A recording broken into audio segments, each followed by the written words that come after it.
What's up everybody, Brick Sanchez here today with another installment of our Building Lego Hogwarts series. In today's episode I will be showing you the modifications made to the Great Hall.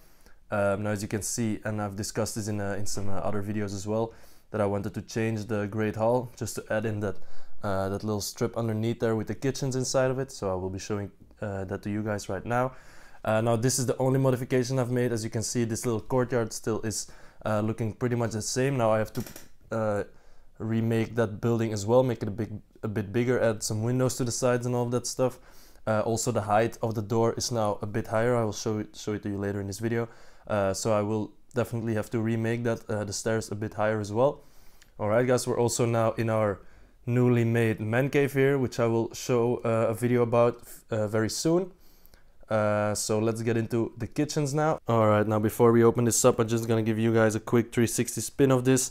So you can see what I'm talking about. So this building has to be enlarged a little bit. Now this is a small build that I've added as well. This will need some windows in here as well and some fine-tuning, because I will have to be able to remove this in order to open up the tower as well. Now we have the tower down here. It has some entrances here for the wing of the castle, which will come down here as well. And now this is what the backside looks like. I didn't have enough of those 1x3 inverted slope pieces, so I've just used some straight ones down here. Now I'm gonna order a few of those on Bricklink. So yeah, that's what it looks like. Down here we have the small building. It has some windows already in here. Now I also have this battery box in here, as this Moc is lit. So as you can see, I'm gonna show it to you guys in a minute. Alright, so now I'll open up this wall here. As you can see, it can open up like this. So you can either have it open up straight like this, or it can just fold in here as well, like this. And as you can see, these pieces down here are just 2 studs high. Now this is also 2 studs plus 1 tile high. Now this will have a tile as well on which these walls can rest. Now they can also rest like this, but it makes it a bit harder to take out the floor, because all of the rest hasn't changed a lot. I've shown you that in the last video. So now I'm going to focus mainly on the kitchen here. So let me just slide this building a bit closer. Alright, and from here we can see a little glimpse. We have a few of these openings here. We got some of the produce there, some other stuff down here, so you have a little bit of a sneak peek of what the kitchens look like. Now I can just slide out this floor down here. Voila, there you go, and now we can see the full kitchen. Now this sliding floor mechanism here was inspired by Micmac on Instagram, and he's been a big inspiration for a lot of my builds, so a major shout out to him. Be sure to check out his Instagram as well, because he's building an even bigger Hogwarts than myself, and a very detailed and very awesome one, so be sure to check that out. Now this also allows to have some different scenes in here. So I've got a few scenes already that I want to have. So I'm gonna have this regular feast here. Then I also would like to have the Yule Ball, obviously. Then I would also like to have the Dueling Club, as well as the entrance for the schools for the Triwizard Tournament. So we have Bobatons and the other school coming in, you know, doing the tricks and stuff. And then I might do a Halloween feast one, and maybe even like a Christmas feast one, depending on how much of these gray plates I'm still gonna have. So either way, that's that. Now let's take a closer look in this kitchen here. Alright, so first off, let me start off with a bit of lore here. So we have the Great Hall in here, of course. Now there's always a magical feast appearing on these tables. Now these are actually prepared. Oh, this should be in the opposite direction. These are actually prepared in the kitchens below, and they have a same configuration of the tables. So all of these tables on here, these 4, actually 5, because underneath here we have the other table as well, down there. It's also in the same position. So those are all in the same position underneath the kitchen, and all of the food is prepared on there. And whenever a dish is ready, or when all the dishes are ready and placed on the tables, they get poofed a couple of meters above them on the tables in the Great Hall. So that's a very awesome. I really like that backstory, and that also made me want to really have the same configuration. So it was pretty difficult to have them exactly the same. That's why I also decided to use the space underneath here. I wasn't gonna use it at first, but either way. So as you can see, all of these tables have like some kind of different food being prepared on them. So you have the fish and meats down there, and the crabfish and everything. Then we have some cookies and stuff, and cake and desserts down here as well. And then we have the vegetables in here, and like tea and beverages are prepared on the left side there. So pretty cool. Now for the rest, we also have in the middle here this pot of soup with a little tomato, a little tomato built in there. Thought it was pretty cool looking. So it's just like a round piece with one of those what is it, plant pieces in here. So that's a little soup boiling on there, this little furnace here. Then in the back, let me remove this quickly. In the back we have a little oven down there as well, right below the main, what is it, fireplace above it in the Great Hall. So this can open up as well. I believe this design is based on I think I have it from like the Assembly Square bakery or something, so I think it's the same design, but yeah. And then on the right side here we have the water supply. So yeah, it uses this little piece here, some golden cranes. So yeah, that's that. We got a few cakes in here, if you can recognize this one from or the pie from the For Privet Drive set. Let me place this little soup back in here. All right, now I'm gonna have to handle the camera manually to get into these small spaces left and right here. So on the right side here we have all of the products. We got some cherries in here, we got some pumpkins, we got some carrots down there as well.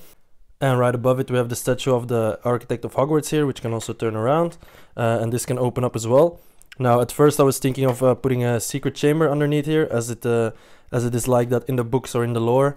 There's supposed to be like a secret chamber, or like the secret tower or something should be, the passageway should be underneath the statue. But I decided to just use it for some like some ingredients and stuff, as I didn't want to use the space for something else. So, but I might change it in the future, I'm not sure about it. Now, either way.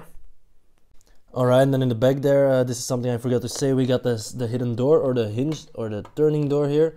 So as you can see, this is in the books, it should be a secret door behind a portrait of a pear.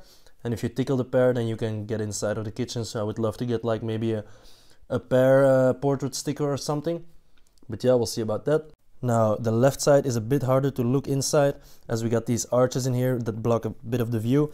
But you can see some flames out there. It's a big fireplace. We got some logs on the right side as well. Then we got some fish there, being like dried or cooked or whatever. Then some soup kettles and stuff in there as well. Now let me take you to this little hole in here. So it's still pretty hard to see. I will try to get the camera inside of here. But either way, you can see a little broom down there as well for some cleaning. Have a bit more of a view of the fireplace, but I'm gonna check it from the inside. Alright, and from here we have a bit of a better view of the fireplace. You can see the fish is drying there. We got the kettles on there as well, the logs on the right side. And as you can see, I've used an old Slytherin wall piece. I think it's from the Slytherin common room or something, that old set. I have a few of those panels. Because it has a nice stone texture, and the symbol of the snake was gonna be hidden anyway, so I thought I'd use that, and it's not really that visible, so yeah. Alright, so that was it for the kitchen. That's how they look like. Now I'm gonna discuss these lights a little bit. As you can see, we got some spots where you can see a brighter light than somewhere else. That's where these light bricks are installed. Now I had a pretty difficult time installing these, as the kit that I've used is especially for the Great Hall set. Now the original Great Hall set looks quite different from this one.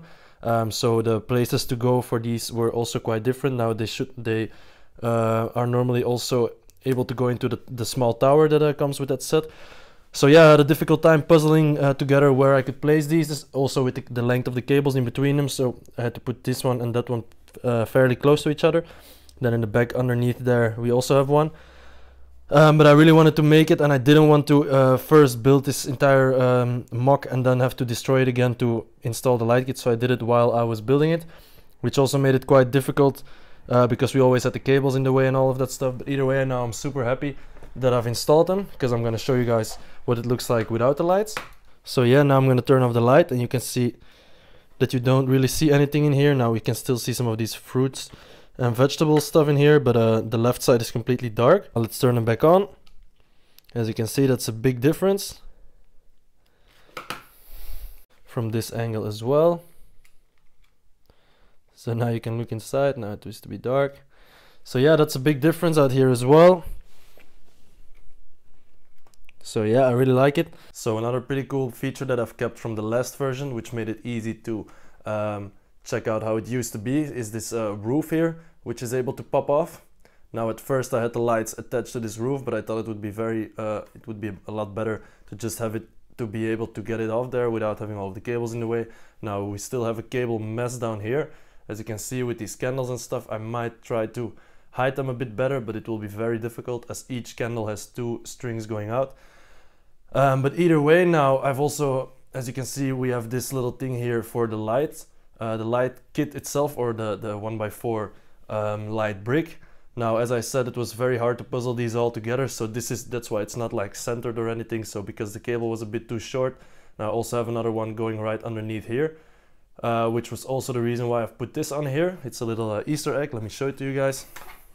It's like a little attic up here with a secret chest. Now I just placed it there. As you can see, we have the light brick right underneath there. So I decided to just put this chest in here. Now this chest is filled with gold. So yeah, that's a little bit of an Easter egg. Now the reason why I had to do it is obviously because this light brick had to go somewhere. And as I said, I didn't want to include it in the roof, because the roof can now just be free handled like this, which I really like. But yeah, and so I had this on the side the entire time while I was rebuilding this this Great Hall, so I could know how wide it should have to be. And I also had these pieces still intact, so I knew how what the dimensions of the build should be like. But yeah, that was it for the roof. Now I'm going to show you a bit of the exterior as well. So for this build, I don't know if you remember my last build, but the rock work was kind of like half finished. It was never really really finished, but down here I tried to get it as finished as possible. So as you can see now, got a bit of rock work down here. We have the big open facade down here. Now around the corner, this rock work or these cliffs start to go up a little bit, so it's a bit higher down here. Now I might make something down here to make it less square, but I'll see how that goes. But for now I'm kind of liking it the way it is. Now we also have this little this cord down here, but I will place this in between the plates down there, and then it will be hidden behind these rocks and stuff. So yeah, but down on the back side here, so we have this building down here. Now this has a feature, but the feature isn't working properly yet, so you can normally just open this up, and it is intended like this because I will have to open up the tower, which is standing right next to here, and it opens up, so it has some room to open up those rooms as well. But I still have to look, because this will now probably hit the courtyard on the back there. So yeah, and then coming to the back here, as you can see, we have a few windows. We have 1, 2, 3, 4 windows exposed down here. The rest is all like some type of cliffs and stuff. Now down here you can see a little bit of a cable, and I've had this hidden at first, but then when I pressed down on the entire build here and I was kind of freaking out a little bit, all of a sudden the lights went out. And normally whenever you push too hard and the lights go off, it means that the lights are broken. The string is broken, you have to reattach them and stuff, so it's very, very difficult. But so I was kind of freaking out, and all of a sudden I started moving this wall and the lights just popped back up. So that was a big relief moment for me. But yeah, either way, that's why that cable is down there, as this was the the problem down here. So I just kept it like that. I didn't want to touch it anymore because I was afraid to break the lights again. Alright, and this is a small window into the oven on the inside of the kitchen. So I really like that. Now I've opened up the oven door, that's why you can look inside of here. But I kind of thought it would be pretty cool to have it down there as well. Now in black, of course, unlike the rest, which are in red brown. So I thought that would be pretty cool. Now I was thinking for a while as well to make a door in here, but I just thought to leave it like this. But I'm gonna fence this all down. So yeah, I'm gonna see how I'm gonna have to do that. I'm gonna have to make a few more bricklink orders. Alright, now what I'm just gonna do now is get some clip pieces in here to have some lampposts attached to it, as I just finished the micro scale version of Hogwarts. It allowed me to look into some details that I haven't seen before, like these lampposts and other stuff. Then I'm gonna change this probably tonight. I'm gonna look at it, and once this is all finished, I'm gonna probably drop the instructions or start making the instructions for this, as well as the tower. And then you guys, if anyone is interested, you can buy this this mock as well and make it yourself. But yeah guys, that was it for now. Thanks a lot for watching. Be sure to check out my Instagram as well. Stay tuned, be sure to subscribe, like, for some more progress on this series here. So yeah, that was it for our Building Lego Hogwarts series episode, and I will see you guys in the next video.